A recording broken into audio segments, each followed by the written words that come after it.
Welcome back to the Gentleman's Gazette. In today's video, we'll have Aaron Marino from AlphaM.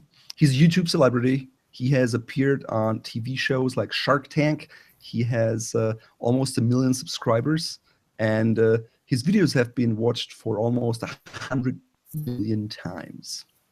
Aaron, welcome. Raphael, it's wonderful to be here. To actually be on your show. I'll tell you, I've done a lot of interviews, but for some reason I got so nervous coming to talk to you. Yeah, and yeah, just the bar is set high, and so hopefully I do an okay job. But it's always great to see you and talk to you. No, I love your energy, and it'll be just fine. So just to start off, you originally came from like the fitness world, and then you transitioned into men's style consulting. And today you are a very successful YouTube entrepreneur. Just walk us through that and how you made it from the fitness world to where you are today. It actually started with a nutrition store. I get out of college and I moved to Atlanta, and I start working as a personal trainer at a fitness center. I met a guy and he said, "Hey, I want to start a nutrition store." And I said, "This sounds great. Count me in, let's go do this." And so I did that for a little while, about 2 years. We expanded to 3 locations, and I realized that I didn't want to be in the nutrition industry. My dream, well, specifically with that one was my business partner was selling drugs out of the back, and so of the store, yeah. And so our ethics were definitely not aligned, and I knew that prison was a place that I would not flourish. I'd be popular, but I definitely would not do well. And so I left the nutrition store, and I met a woman, and we decided to open up a personal training studio. Ever since the age of about 12, my only dream was to own a fitness center. That was it. That was ultimately success in my mind. I met this woman. It should have been an omen, because we signed the lease to our facility on September 11th, as in the September 11th.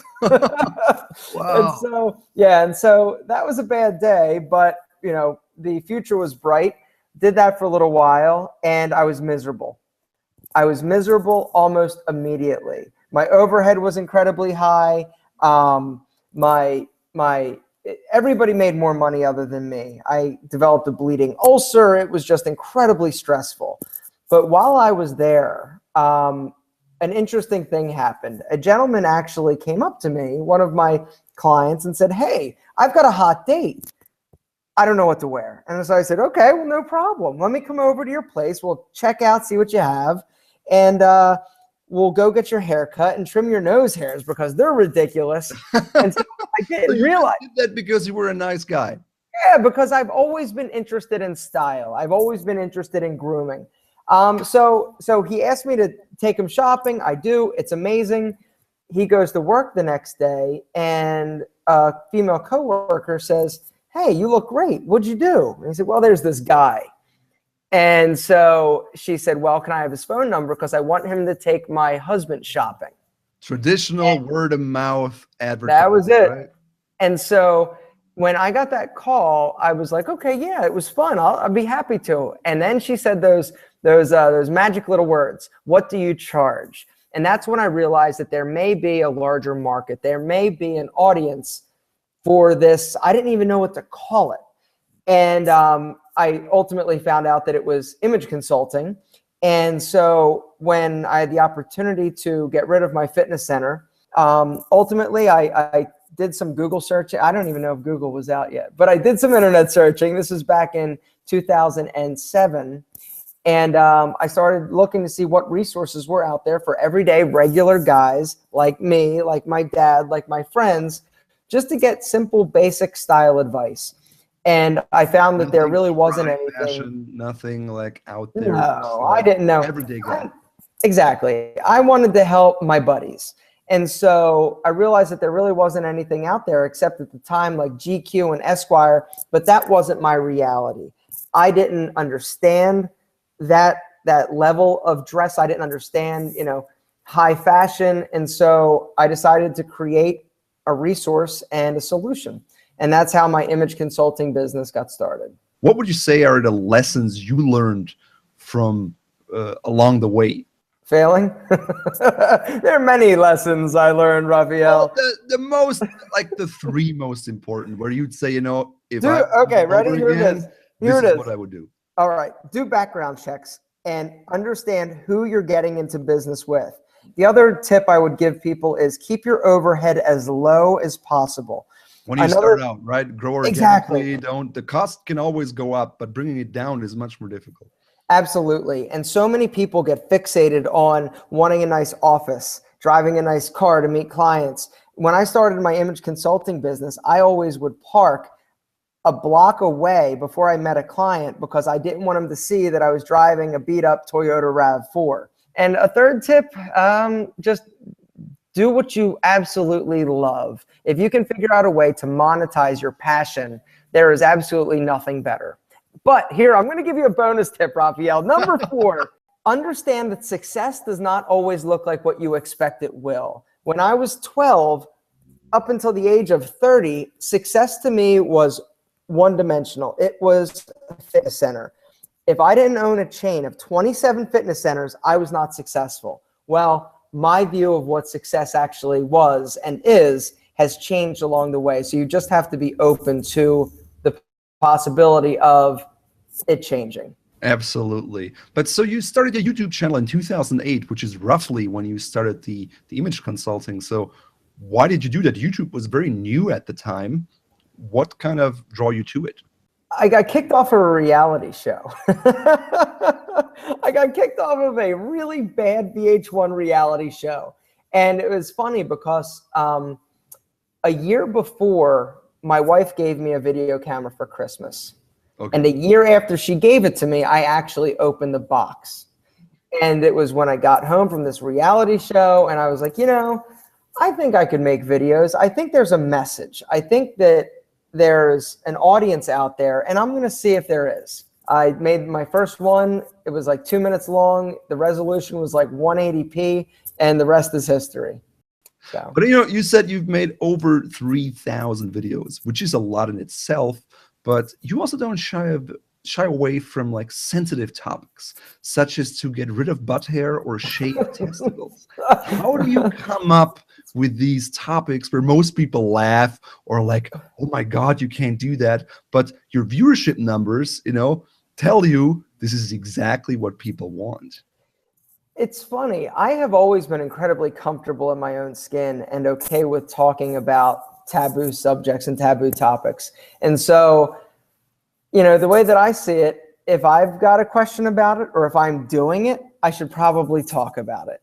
And that's sort of how I've approached my channel, is honesty and trying to give people the questions that they don't feel comfortable asking their cousin or their Uncle Stan.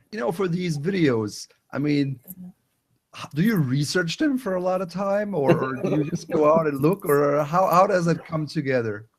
Usually I will just think of something. I am constantly thinking about what would make a good video. And so I have a journal that I keep with me pretty much all the time that I write my video scripts in, and I will jot down an idea that I think would be an interesting video. And then I start doing research, just like anything else. I do Google searches. Wikipedia is amazing, and WikiHow is also great. But yeah, just research and my own spin on most things. And it's not that difficult to come up with answers to some of these things. Yeah, I mean, and you have a very broad bandwidth. You cover flirting, you cover men's style appearances, hair, and grooming. But ultimately, when I look at it as a whole, one could say it boils down to one thing, which is confidence. What it is it is absolutely, if there's a word that you can boil all my content down into, it is that big C word, confidence. I'm a firm believer that when you're confident, everything in your life is better. When I started this, I was trying to help people through style, through clothing. When you know that you look good, you start to feel good. It's almost helping somebody develop their confidence from the outside in. And if you do that enough times, it does something to your brain, and you start to associate yourself with this confident person that everybody hopefully discovers at some point. And so everything I do and every video I write and I film is geared towards helping somebody feel better about themselves. And that's a very broad topic, but since I have a background in fitness, nutrition, relationships, I feel like I can pretty much talk about anything. So how would you define style? Style is your personal packaging. Everything has a brand. Everything has packaging. And so style is wearing clothing that really lets the world know what you're all about in an instant, in a glance. People are forming opinions about you in the first 3 seconds of meeting you. It's not a conscious decision, it's subconscious. And they're forming opinions. If they don't like the way you're dressed, you're going to have to work harder to convince them to give you the job, go out on a date with you, you selling them something, and just taking the little bit of time to put together a package that is consistent with the way that you want to be received by others is the best time you can ever spend. And that's good. So that being said, that's what good. Are your style pet peeves, you'd say, you know, like things that really are so wrong that every man should know about them? It's all about fit. You know that. By now, every style blogger from here to Taiwan talks about the importance of fit, but still, it blows my mind when I see somebody and they're wearing pants that are too big, or they're wearing a shirt that is too big. They associate large and roomy with comfort. And so for me, the biggest pet peeve is not wearing clothing that fits you properly. Okay. Any others? Any other? Yeah, I don't personally like short sleeve dress shirts. I'm 100% with you. Obviously, you know, you like to work out and you're a more muscular guy. So in your experience, you know, what tips do you have for muscular guys if they have troubles finding things that fit? Great question. The best tool that you can have as a muscular, this doesn't have to just be muscular, but if you're a hard to fit body type, find a tailor, somebody that can alter clothing well. The money you spend on having something altered just to customize it to your body is 100 times worth the expense of the alteration. So finding a good tailor, going in stores and sort of just playing around and trying different brands on, because all the brands fit and cut clothing differently. And so I would say find a tailor and experiment with different brands to see if there's anybody who actually makes a cut that's more flattering to your muscular body. So what would you think would your viewers, listeners, and readers be surprised to learn about you? That I like antiquing. I love antiquing. Wow. Oh yeah, I love antiquing. I love art. There's nothing that's more relaxing to me than putting on my headphones, putting on Pandora, and walking through antique markets. I love antiquing. I'm like a little old lady. That's hilarious. Yeah, I wouldn't have thought that. I mean, we like antiquing, you know, they're great, like flea markets in Boston, I think in Brimfield and stuff. Do you have any that you travel to particularly, or do you go to Paris just for the antiquing, or do you have any No, tips? my antiquing stays local. I've got enough big antique markets and fairs to actually go to. I also am a big fan of folk art. I love folk art. And so I'll go to a lot of art shows, and anytime I can get my hands on something that really just appeals to me, I will buy and invest in art. So, you know, the other day I watched one of your videos and I read the description underneath where you list all of the businesses you're involved in, and it was like, that's quite a bit. Like, tell us more about what you're working on right now and what's going to happen here in 2016.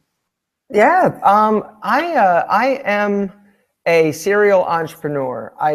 The biggest fear I have is thinking of an opportunity and not going after it and seeing if it can work. Now, one of the downsides to being an entrepreneur is that you can spread yourself too thin.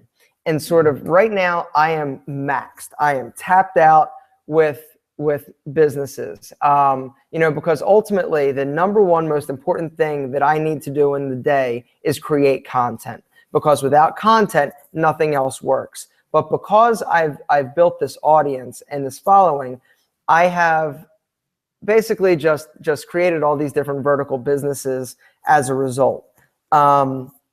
Okay, so, but I mean, if we look at it, on the one hand, you have like your YouTube channel. Do you still do the consulting?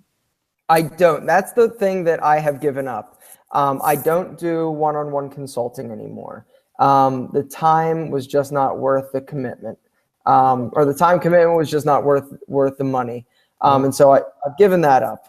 But then, you started like Pete and Pedro, like your hairline. Yep. Products, right? So, yeah. I have a hair product company. I'm getting ready to launch a men's skincare company. Tej Hanley, right? Tej Hanley, yes. And I'm working with two amazing partners and an incredible chemist on that one. And this is sort of that's probably the biggest business that I've ever embarked on. But it's amazing because it's the first time I've really felt like I've got incredible people around me that get shit done. And hopefully you did a background check on them. We'll talk about that later. But there are things in the legal documents that will take care of anything if anybody gets out of line or has done anything in their past that has that would come back to haunt us. But yes, no, we're good. So when is this brand gonna launch?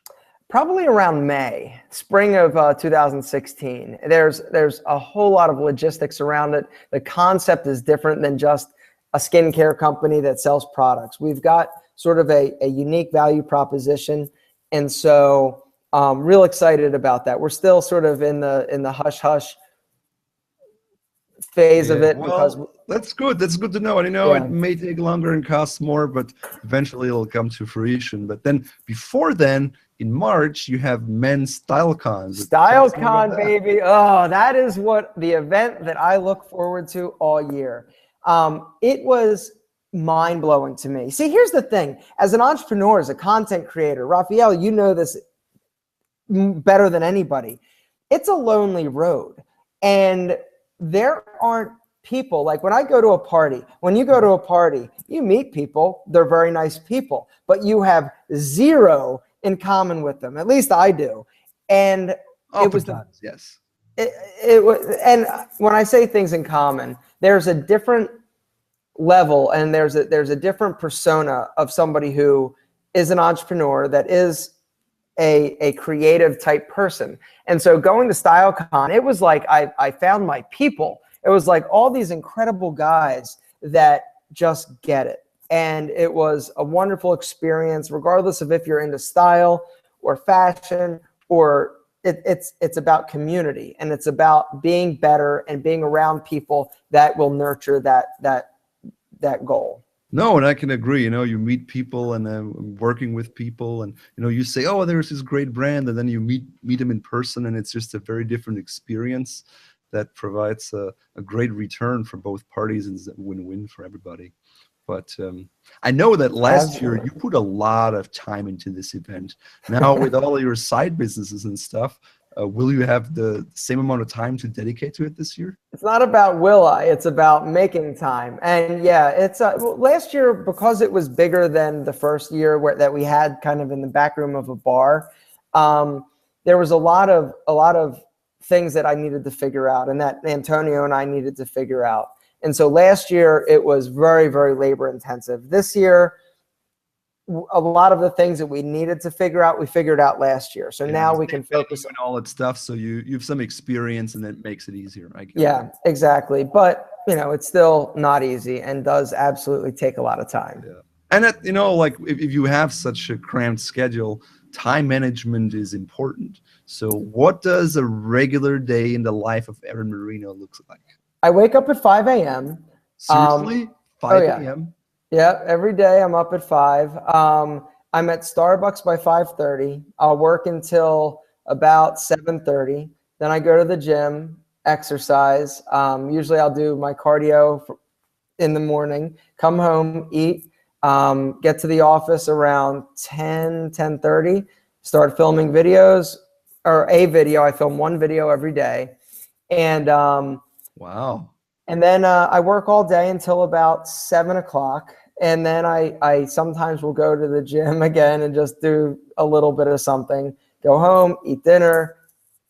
And then I'm pretty much working until about 9 o'clock, 9:30 when I shut it down and go to bed. That's every day. Wow. Except weekends. Even the Weekends I take a little bit of time for myself and my wife. Very good. So what do you do on the weekends then? Except We antiquing. Netflix. We are big homebodies. We'll go out to eat. We like dining out. But my wife is a fantastic cook. And so usually we'll go out to eat once a weekend, and sometimes we'll go see a movie or go to the park or go hike the mountain. But something active usually is a mandatory must-have for the weekend. But then there's a lot of vegging out time where we're just watching something on Netflix in the media room, just not talking. Yeah. I talk so much. It's really nice when I just don't have to talk. Oh yeah, I see that. But if you had Starbucks every day, maybe there's a potential collaboration down the road. I wish. If you can figure out that mechanism, Raphael, we need to do it. That's a new business all in itself. Oh, probably. So no, with all your businesses, with all your experience, with your ups and downs in life, what would you say was the best piece of advice that has ever been given to you? It's actually from a TED Talk that totally changed my view on business. It's by a gentleman named Simon Sinek, and he's a big leadership expert. And the TED Talk, it was start with why.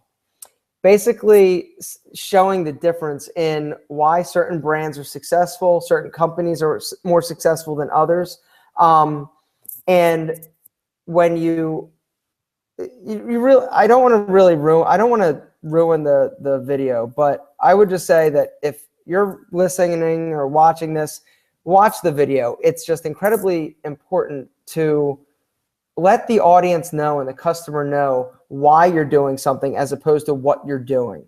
And if they believe you, if they trust you, if they know that your intentions are honest and true, you'll be successful beyond your wildest dreams. It's when you make money the goal and money the key, and you tell people what you do as opposed to why you do it. If they can see and feel that passion, they'll follow you to the end of the earth. It shines through. And it makes sense, right? Because you're happy, you exude that positive energy, and it's not just making a quick buck selling cell phone cases on Amazon or whatever it is that, Not that there's anything wrong with cell phone cases on Amazon, but it's about that passion. What would you say is your goal, for the next 5 years? The 5-year plan. The only goal that I have for myself in terms of something that needs to happen is I need to be as happy as I am right now. That's 5 years. That's great. Just maintaining the status quo. If that's your goal. If I can maintain this level of fulfillment, if I can maintain this level of passion and excitement, every day I jump out of bed and I'm excited to get to work creating content. If I can be here in 5 years, I will be absolutely thrilled. Now, will some of the things change along the way? Yes, but it's okay. And so I just need to stay focused, stay passionate, and hopefully I'm in a very happy, healthy, emotionally healthy, fulfilled place in 5 years from now. Those are good goals. Well, thank you very much, Aaron. And if you want to check out his YouTube channel, Raphael, what's yours? Wait a second. You're not getting out of here with me asking you a question. What's your goal for 5 years? Well, I'd like to have grown, a nice business that is small enough to be reactive and actionable and active, but at the same time, being able to, truly just do what I want to do. And for example, when we started, my wife and I, and we were both, a team. And when we started, she believed in me and said, you're good with this, do this. I'm going to go get a regular job so we can pay the bills. And now, she's on our team, so we can do stuff together. So just last week, we went to the PT trade show in Florence for a week. And now we're going to go skiing. We like to travel, we like antiquing. And so my goal is that we can do even more of that, be really independent, be with friends, with people that we really appreciate.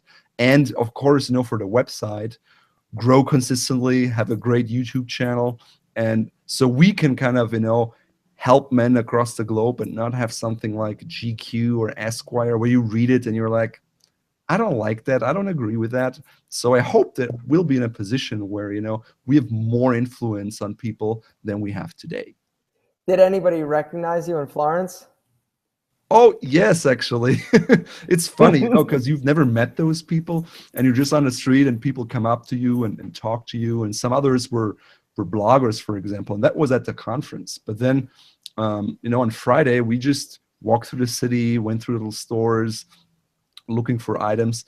And so there was a beautiful little glove store, and we sell gloves, but that doesn't mean we can go in there and look, and my wife. And so we walked in there and there was a guy from Portugal and he said, oh, you're from Gentleman's Gazette, and it's great because they just know us and it's just a city and it's just wonderful. Well, the interesting thing, and I've said this to you when I met you in StyleCon, it was actually a year ago. I said, when you started making videos, that's when everything changed for me, for you and your site. You all of a sudden, instead of having just a bunch of great content, all of a sudden we got to know who Raphael was.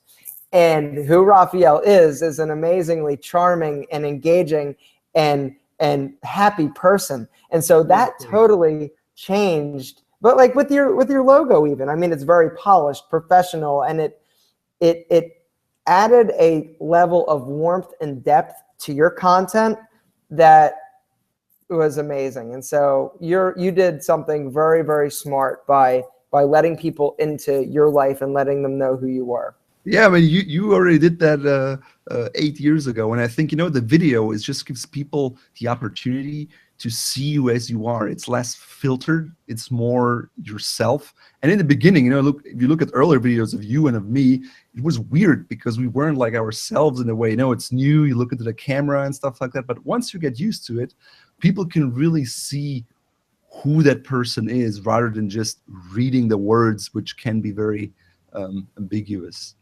Absolutely. So good. Kudos to you, sir. Kudos to you. Kudos to you, and I look forward to seeing you in person at Men's StyleCon. Absolutely. Thank you so much, Raphael. Thank you, Aaron.